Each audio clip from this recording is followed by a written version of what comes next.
Coming up, with Iowa City temperatures returning to the negatives last night, our weather reporter Dylan Mahalke is in the newsroom to answer your questions about this long winter. And later, when it comes to saving money, the UISG has some great tips. We said goodbye to several Hawkeye seniors this weekend, but don't worry, I'm here for the long haul. All that and more coming up on this Monday, March 4th edition of DITV. Don't go anywhere, DITV starts right now.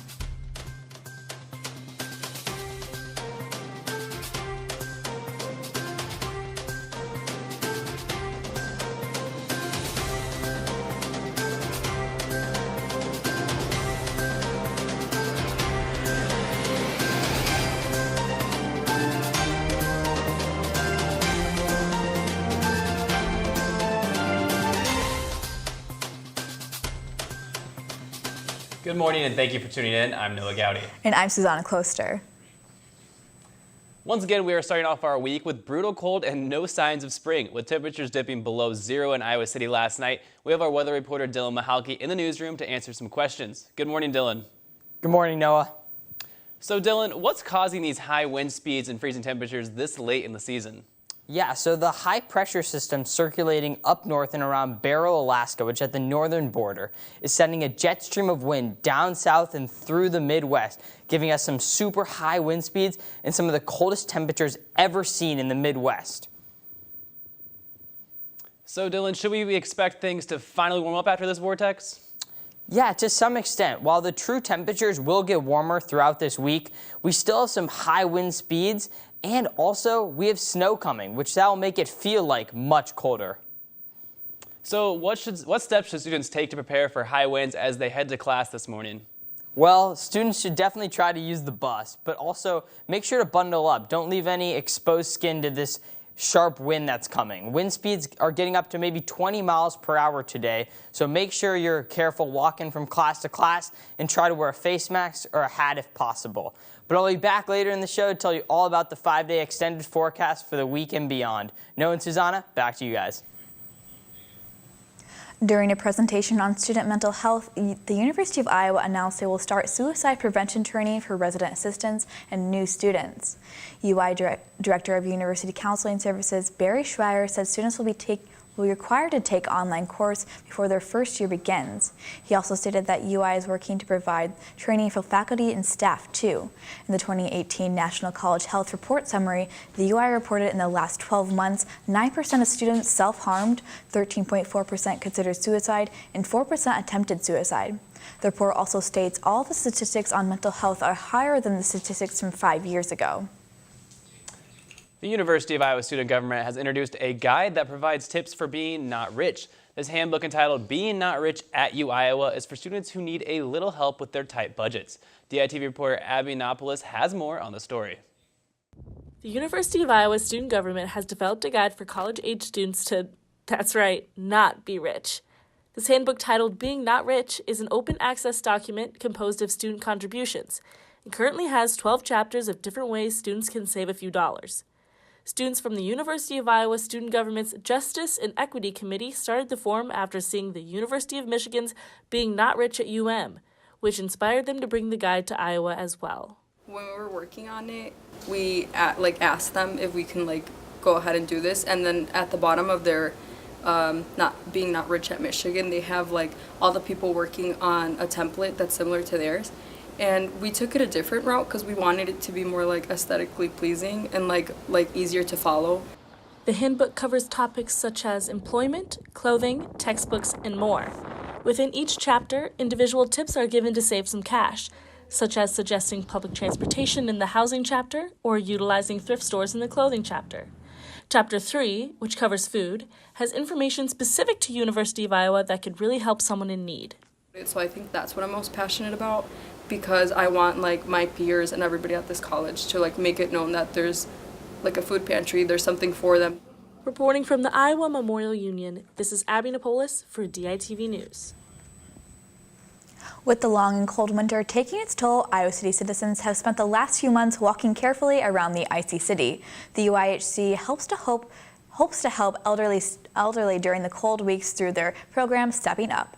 Stepping Up is a 7-week workshop focused on helping elderly people 65 and older improve their balance and strength.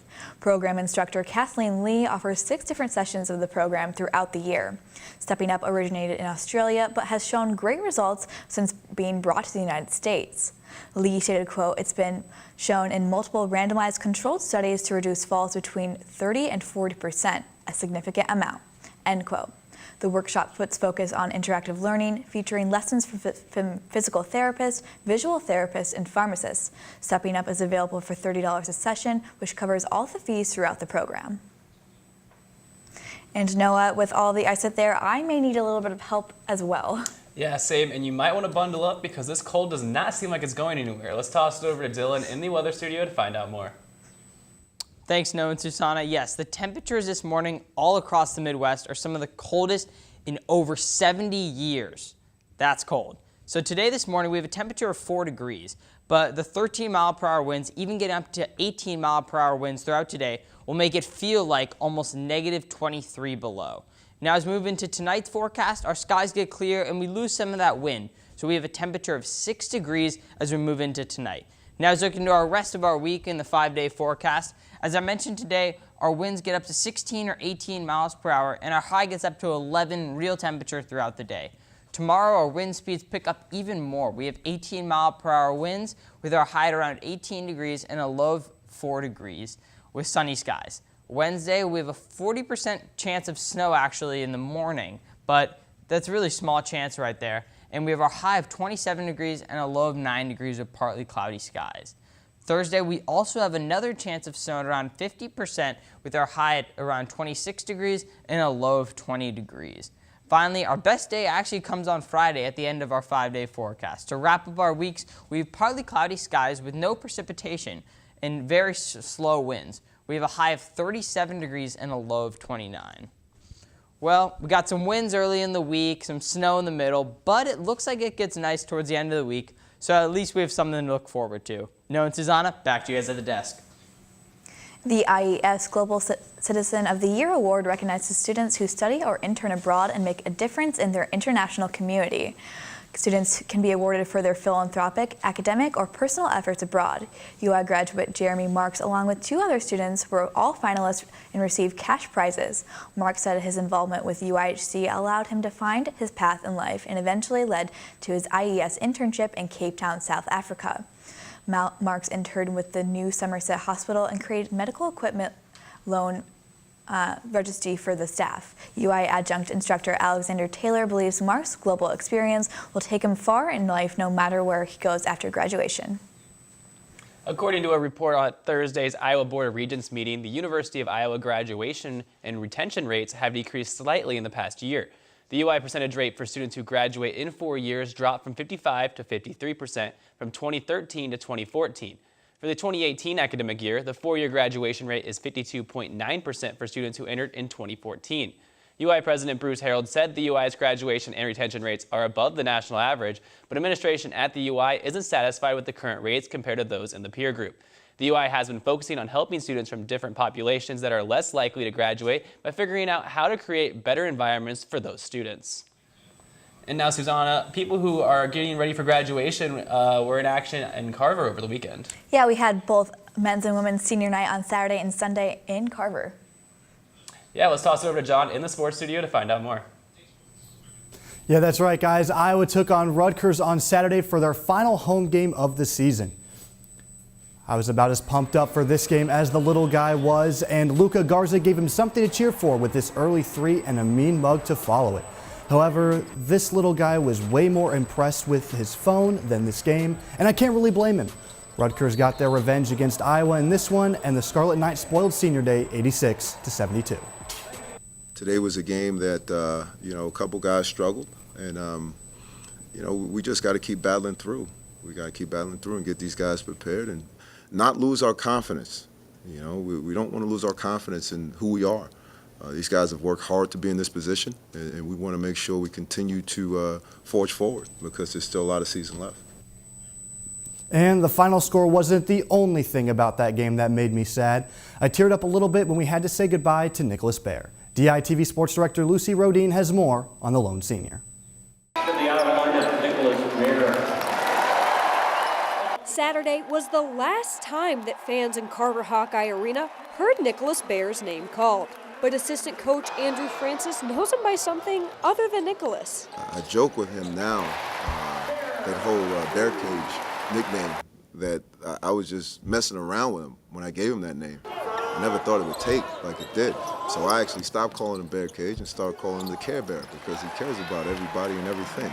And whether you know Nicholas Baer as the Care Bear or the Bear Cage, the Iowa basketball team knows him as the heart and soul of this program. I think that when people see him play, win or loss, they see, how much love and passion, and that he brings to this game to his teammates. And that passion was on full display when Baer fouled out and said his final goodbye to Carver Hawkeye Arena. I gave him a little tap on the shoulder. I said, I'm glad you shot 12 threes tonight. There's no better way to go out at Carver like that. But Baer will be remembered for much more than just his final home game. I mean, he came in here and all he wanted was an opportunity to be a part of something bigger than himself, to be a part of this great university that he grew up loving. So for him to put together the career that he has, it's been an unbelievable thing to kind of witness and be a part of.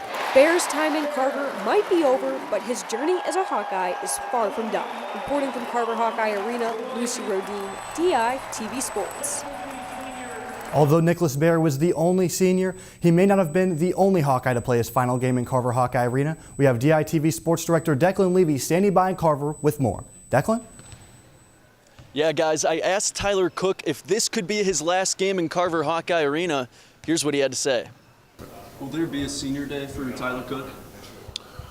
We got a great opportunity coming up against Wisconsin. We're going to take full advantage of it.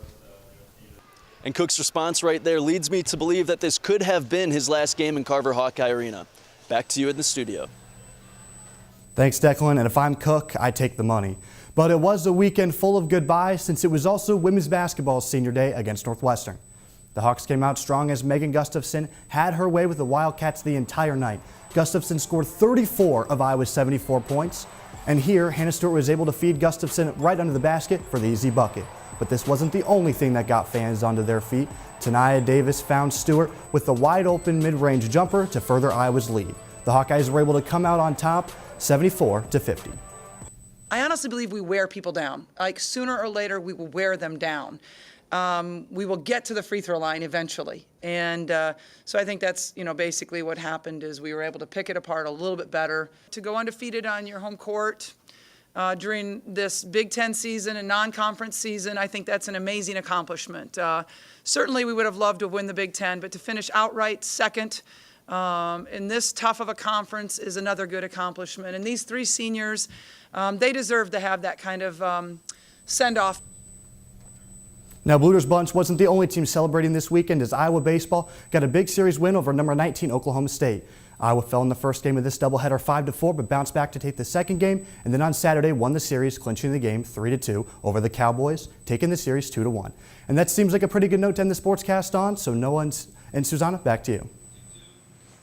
Thanks for tuning in to this Monday morning edition of DITV. Be sure to head over to dailyiowan.com for all your latest news. And if that isn't enough for you, be sure to check out the Daily Iowan on newsstands now. For DITV, I'm Susanna Kloster. And I'm Noah Gowdy. Have a great day, Iowa City.